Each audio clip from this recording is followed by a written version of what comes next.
thought about, again, what Teddy said, and the credit belongs to the man, and I've adjusted to the woman who's actually in the arena, whose face is marred by the dust and the sweat and the blood. And as we get on to this new year, we're jumping back into that arena, ready to carry on the work of the people.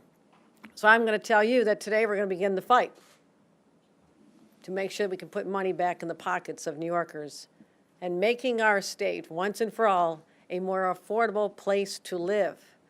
And again, I mentioned our Attorney General. I want to thank her for her incredible leadership. Everything we're talking about here today, her office has a major role in implementation, and I want to thank her for that. I also want to recognize my Superintendent of Financial Services. Adrian Harris has done an extraordinary job. Great leader. Carolyn Coffey, the Director of Economic Justice Litigation for Mobilization of Justice. Thank you, Carolyn, for joining us. The Carolyn fan club has arrived. It's great. And Beth Finkel, the New York State Director of AARP, so thank you.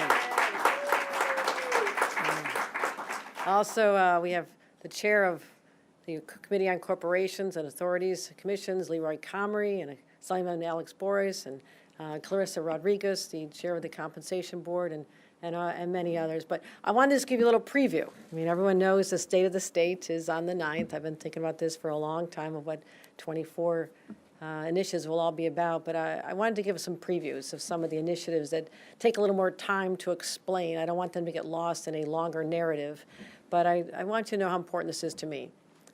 This is a plan, and this is not everything today, but it is a plan to just really just improve the quality of life for New Yorkers and make this state fairer and just more affordable. And an important part of that pillar is going to be our consumer protection and affordability agenda, and that's what we're talking about here today. We've made great progress. You know, what is affordability? It's more money in your pockets. And starting today or yesterday, phasing in an historic increase in the minimum wage. That's going to add so much more money, and I've always been so offended by the concept that people can work 40 hours a week and still fall below the federal poverty line. And so we're righting that wrong. And starting today in New York City and Westchester and Long Island, it is $16 an hour, $16. Across the rest of the state, it's $15. And there's scheduled increases all the way until 2027. And given how high inflation was last year and how it just knocked people back, those who even saw an increase in their paycheck, it was sucked up at the grocery counter or the gas pump. And so inflation was cruel. So I said from now on, starting in a couple of years, we're going to take the minimum wage rate to inflation. So we don't have to always have a battle and debate and have to wait until we get it through. That's way it can be automatic take to inflation. So when prices go up, your pay goes up as well. And that's been talked about for years. Great idea. No one could get it done, but we did. And I'm really proud of that. So let's acknowledge that. What is a public service announcement? I'm going to tell you, if your pay did not go up and you're a minimum wage worker, our Department of Labor is waiting for your call, and they'll make sure you get the money that you are owed. But we're not just raising the floor on wages. We're talking about affordability across the board. And let's just look back over the last 2 years, you know, putting people back to work. Unemployment, when I first became governor, was 7%. It's a lot of people out of work, not bringing home that paycheck for their families. Today it's 4.3% and continuing to decline.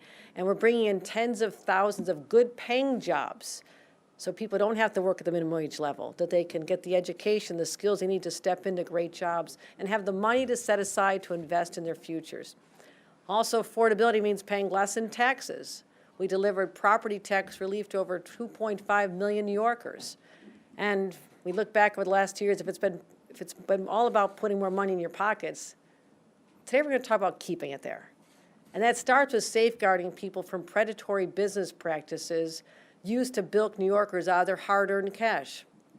Let me be clear. The vast majority of New York businesses are honest and fair. They provide essential goods and services. They enhance their communities. But in every sector, there are some rotten apples that spoil the whole bunch. And they can give industries a bad name, and they actually can hurt people in the process. So today we're putting those bad actors on notice. We're coming after you. You're done ripping New Yorkers off. We did not fight for better wages, better jobs, higher pay, to just watch unscrupulous companies make a buck off of misleading New Yorkers. Because if we didn't fight for New Yorkers, the swindlers would just get through all kinds of loopholes, like vultures descending on their prey. And I'm talking about everyone from student loan, those servicers who steer students to the higher.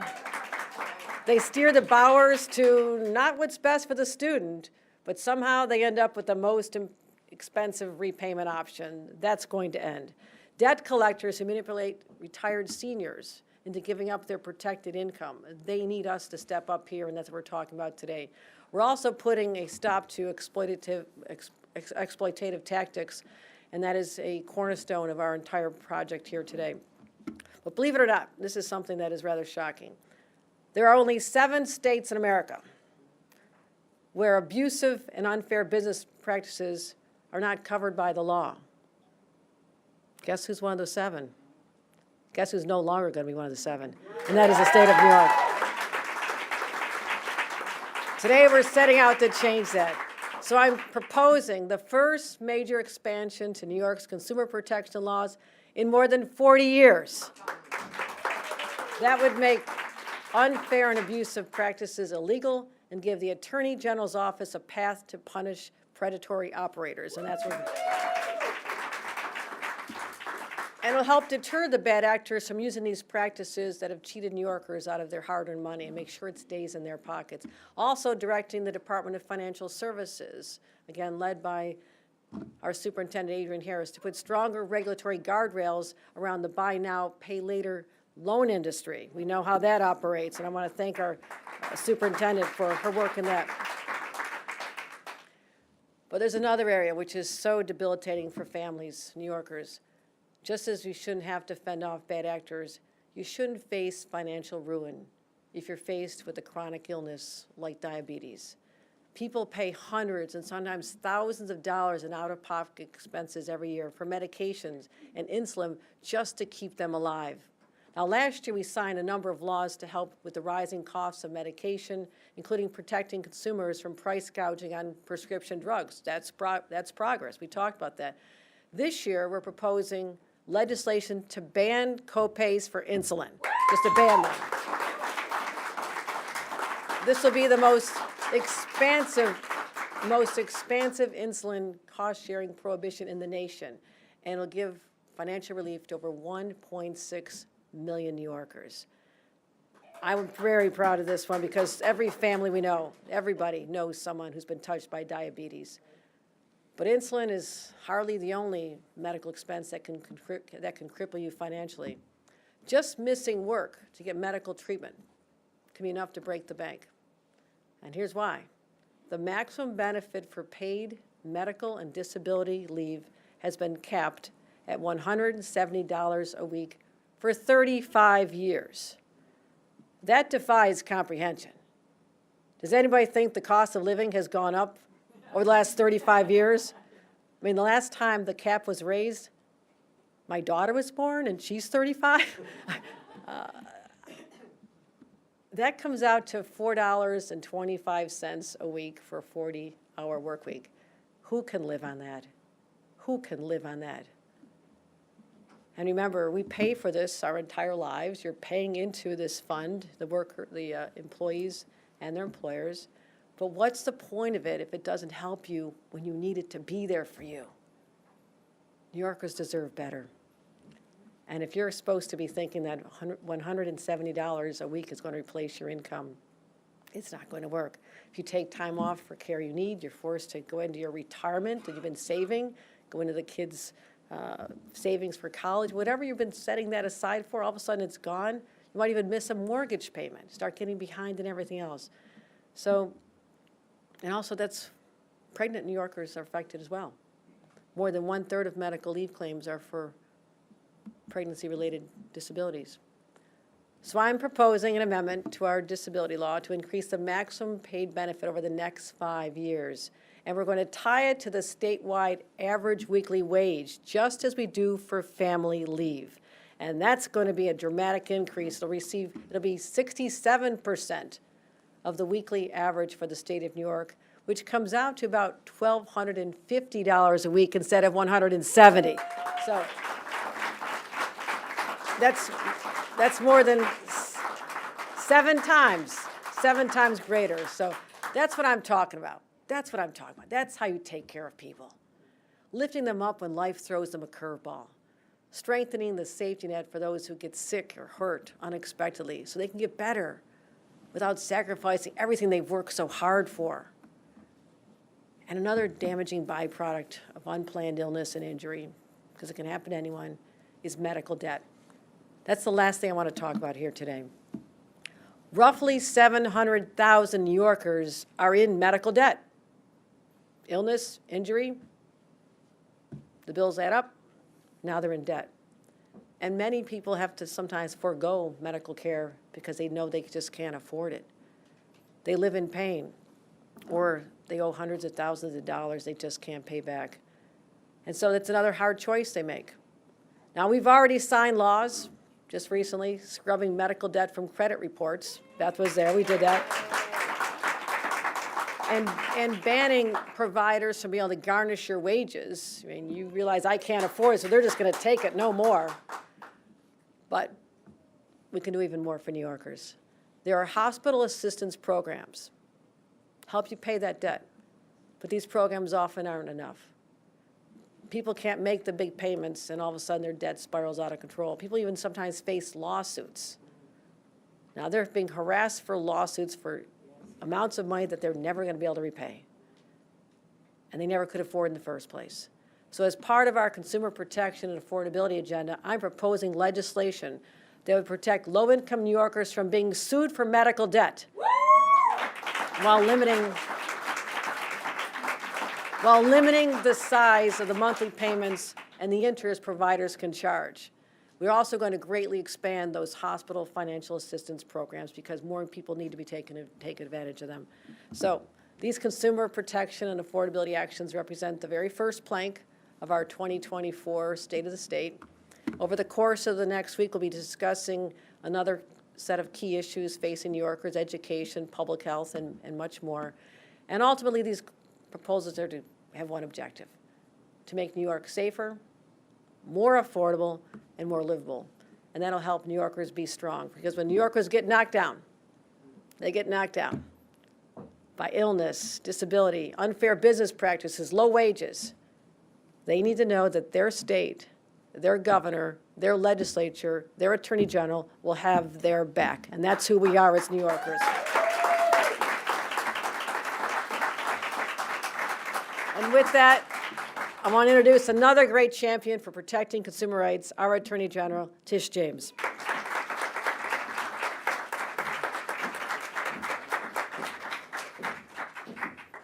Thank you, Governor Hochul, for advancing the state of New York and for moving people from poverty to prosperity, and for focusing on consumer protection and affordability. We thank you so much on behalf of all New Yorkers. Thank you for your leadership, and we knew that it would take a woman, obviously, to focus on all of these issues. So thank you so much. And thank you for giving us a preview of your 2024 State of the Union. And so stay tuned, there's more to come. So let's give another round of applause to our governor. And I guess, and Governor, from the wild applause that you're getting, you can see that they're very popular. So thank you so much, and Happy New Year to everyone. And again, thank you, Governor Hochul, for this important announcement. We are standing here united in our commitment to protecting New Yorkers. And my office, as all of you know, have taken on countless companies for focusing on deceiving and harming New Yorkers. From predatory debt collectors to companies that price gouge to businesses that make promises that they know that they cannot keep. We've taken on opioid manufacturers and distributors and individuals who have deceived people about the real dangers of opioids.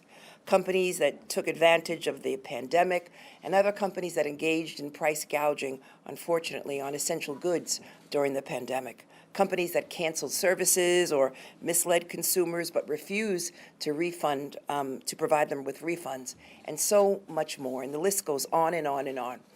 And while we have been successful in stopping the most egregious and bad actors, there is still more that we can do to protect consumers and small businesses from harmful practices.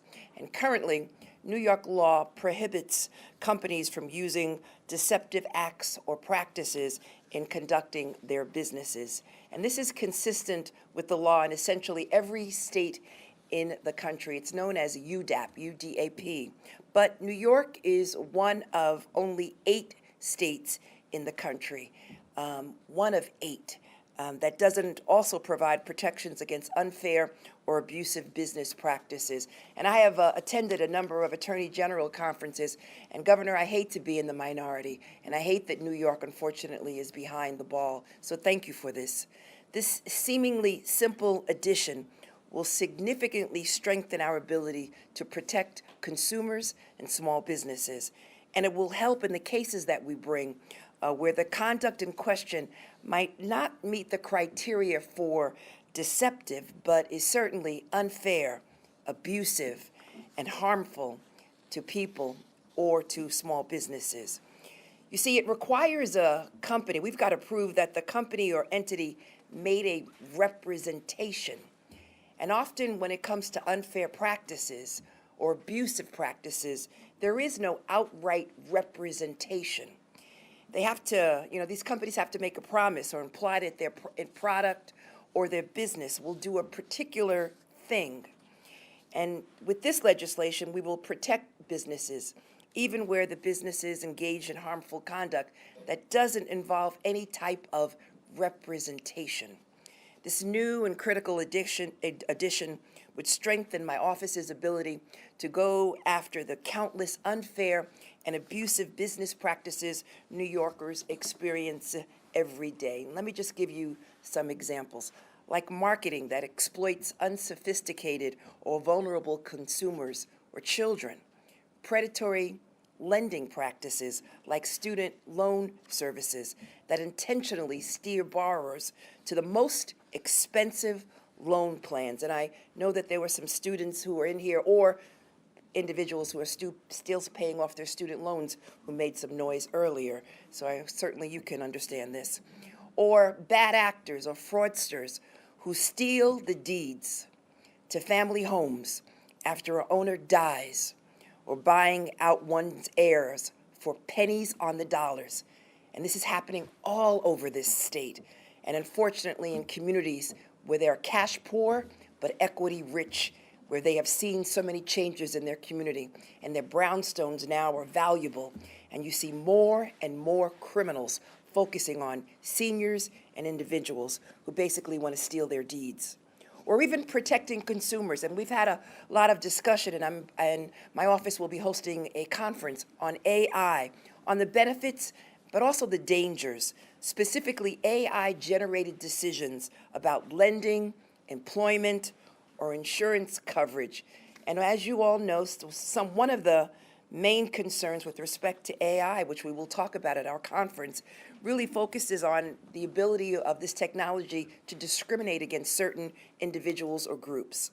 These are just a few of the ways we can and will continue to protect hard-working families from predatory actors.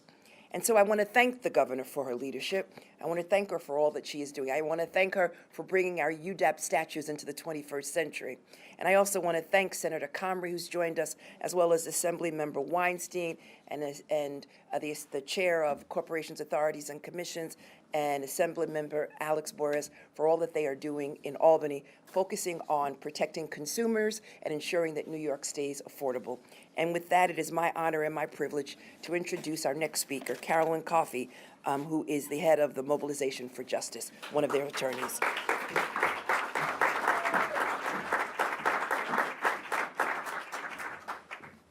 Hey everyone, I'm Carolyn Coffey. I'm actually, you gave me a promotion. I'm only Director of Litigation for Economic Justice at Mobilization for Justice, but I'm so happy to be here. Thank you for inviting me, Governor, and it's wonderful to see the Attorney General and Senator Comrie and Assemblymember Boris and Superintendent Harris, so thank you so much.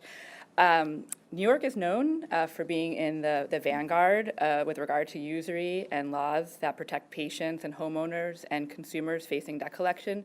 But as you heard, we can do so much more when it comes to even the most basic consumer protection. My organization provides free legal services to low-income New Yorkers, and we hear from New Yorkers who are desperate for help. We hear from them through our hotlines and at clinics and from constituent referrals every day. And our clients are people who are facing a wide range of problems related to every aspect of the marketplace: mortgage lending, student loan servicing, rent-to-own transactions, debt collection, credit reporting, automobile sales and financing, among others. Inevitably, the people contacting us for help have been subjected to unfair, abusive, and deceptive practices by unethical and predatory businesses. We see how unscrupulous businesses disproportionately target and extract wealth from communities of color, as well as seniors and people with disabilities and other vulnerabilities. We expend considerable, valuable resources trying to right the wrongs on behalf of our clients and to make them whole. It may not seem like much to someone to forego a $1,000 deposit as part of a bait and switch scheme, or for a person to lose $300 because of an unauthorized bank transaction. But those figures are really meaningful to our clients, and they're people who are trying to make ends meet. So too often what's happened to our clients is unfair and abusive, but not necessarily illegal, at least in New York. We have to explain that the laws on the books fail to protect them. So even New York's existing consumer protection law, which is supposed to be a gap filler that protects New Yorkers against evolving schemes in all economic spheres throughout the state, is out of date and out of step with the rest of the country. As you heard from the Attorney General and the Governor, the norm at the federal level and in most jurisdictions, we're talking New Jersey, Connecticut, Pennsylvania, Texas, Arkansas, is to protect people from unfair, abusive, and deceptive practices by unethical and predatory businesses. New York has really fallen behind. Small businesses, as well as everyday New Yorkers, deserve a fair marketplace where the entities that try to game the system or cut corners are not given a free pass, and where people who are harmed can be made whole. Banning unfair and abusive practices is both a matter of economic and racial justice. To promote a fair business climate, New York must modernize and ensure that its consumer protection law is as strong as it can be. So we applaud Governor Hochul's commitment to strengthening New York's existing consumer protection statute, and we stand ready to help her enact robust laws that help all New Yorkers. Thank you.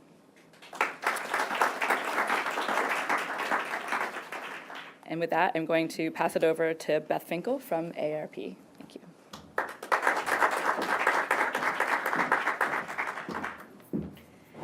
Thank you. Thank you particularly to Governor Hochul, who continually is an unbelievable advocate for older adults again and again in her long career of working for the people of New York State. I also want to thank our AG, Tish James. We've stood together many, many times on protecting older adults, and here we are again. I want to thank Senator Comrie, I want to thank Assemblymember Boris, and I also want to thank Adrian Harris, who has also helped us learn so much about better ways to protect New Yorkers. So we're here today because AARP is the preeminent voice really for the 50 plus in this country. And we know that when people are having difficulty paying their bills, paying for their medications, it is always the older adult that usually suffers the most. In fact, 1 out of 5 older adults struggle to be able to pay their their drugs. And that just cannot continue. Older adults are on fixed incomes. It is very, very difficult for them to ever catch up if they fall behind. And then they have to make decisions about whether to take their medications and take half of it or even less. We also know that medication just doesn't work if you can't afford it. I mean, that's the bottom line here. And that's why we're so pleased to be here today with Governor Hochul's unveiling of the beginning of her 2024 agenda. And we are so proud to be able to stand here with her and support these strong protections. When we look at the UDAP issue and we look about how older adults, they are almost always the first people to become victims of fraudsters. And having this UDAP protections now beefed up is so, so essential to their survival, their economic survival, and really that of their families, because so often people live intergenerationally these days. So again, ARP, we are so pleased to be here today and support these initiatives and stand up again with the governor. Thank you so much. Good morning, and that concludes our program. We ask that those who are not members of the press to please make your ways to the elevator through the lobby. Thank you.